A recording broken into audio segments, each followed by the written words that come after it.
all that is there, Amritpal. What can you share about the process really here? Process is that, once the formalities are completed, a medical is done. The medical is done on the other side. You do your own medical to see if they've caused him any harm, if they've tortured him in custody. They obviously do a medical and hand over the report saying that, look, we've handed over your officer fit and fine to you. You verify that. You do medical. His organization will do medical. His organization will first have a debriefing. They would want to know from him how things transpired there. Then the intelligence agencies also come into play. They have their own objectives to fulfill, the information to garner, and then if after that his organization so decides that he should speak to the media or interact with the media, he would, if they think that he is not in a condition right now, because he could be too tired. You never know. I mean, he was in their custody for more than 24 hours. Maybe he hasn't been allowed to sleep. Maybe he's just too tired. The fatigue of it, the emotional fatigue of it. His family, of course, would want to meet him. They would want to have a first right over him. So given all those weighing all these factors, they would take a decision whether today is the right time, or should he rest for a couple of days and then come and interact, because there is an expectation amongst the people, and I think his organization should value that. But if they so decides that there is nothing that he personally needs to share, or he can put out a statement, or the AVM, the Air Vice Marshal, can read that on his behalf. So it will weigh on that, but that's generally the process. So right now, I think this whole process would be going on. The family, of course, would want to meet him, so the family would be there. We know that the families traveled from Chennai. They had boarded a flight last night from Chennai, so they would be there. They would want to spend time with them. Imagine it must be a harrowing experience for the family to know that their son is and their husband or their brother is in enemy custody, and so they would be anticipation to meet him. Well, definitely that would be there. And let's also talk about how this is happening, that a person, a national hero who shot down an F-16 with a MiG-21 Bison jet, the planes generations apart, is now being handed over by Pakistan. We saw Imran Khan addressing the nation saying, "दो pilot हैं, दो pilot की तो बात बदल गई अमृत," लेकिन उसके बाद he then said at that time he wanted dialogue, and it seemed that he was hinting that he's going to use the wing commander as a bargaining chip to make India sit down and talk. And then it changed the next day in the National Assembly in a joint sitting. He said that we're going to release him because it's a gesture of peace. So how did that happen? That's how it plays out. There are different, it's a part of the disinformation campaign, the psyops. Meanwhile, sorry, but the lights have come on now at the border in Atari. Yes, because it is 6:30, and 6:30 on our western border outside in the northern state of Punjab at Wagah. It would be twilight now, so it's getting dark. So the lights have been put on, and I think what we are seeing right now is not the TCP, but it is the JCP ICP gate.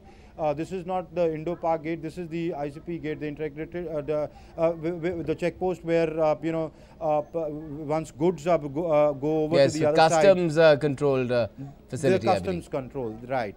So that's it's that particular gate there, because as Usha was saying that the media has been stopped about 1 kilometer. So this particular gate is about 1 kilometer from the ICP there.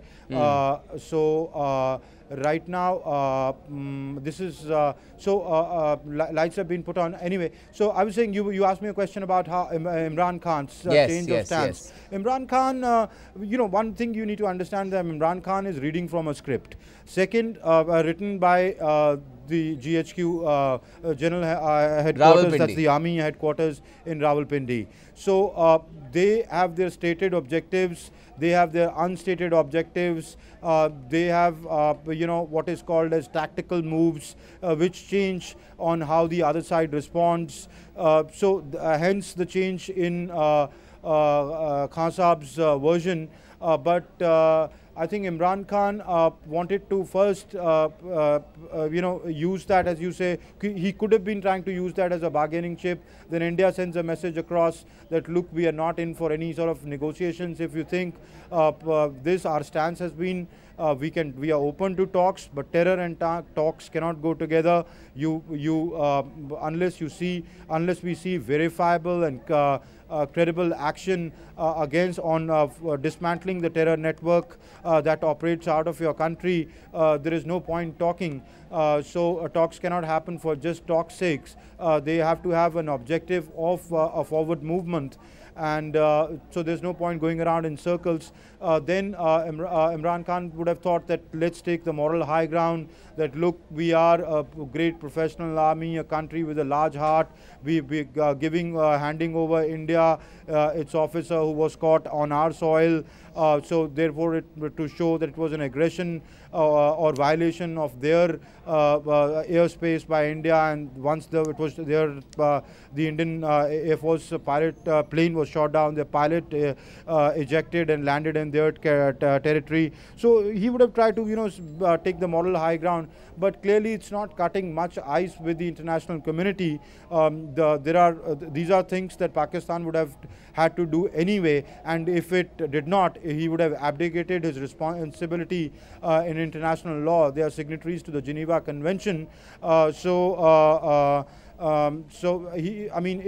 basically making a virtue out of necessity, one. Yeah. And secondly, it could be for domestic consumption, that look, India is the aggressor, and India wants to, that while Pakistan is the one who's trying to de-escalate the situation, even went to the length of returning a captured officer of the Indian, for them we are the enemy, of the enemy to them, yet they did not have large-heartedness to respond, and they're belligerent, and they are trying to escalate. So that's the narrative they want to peddle in their own country.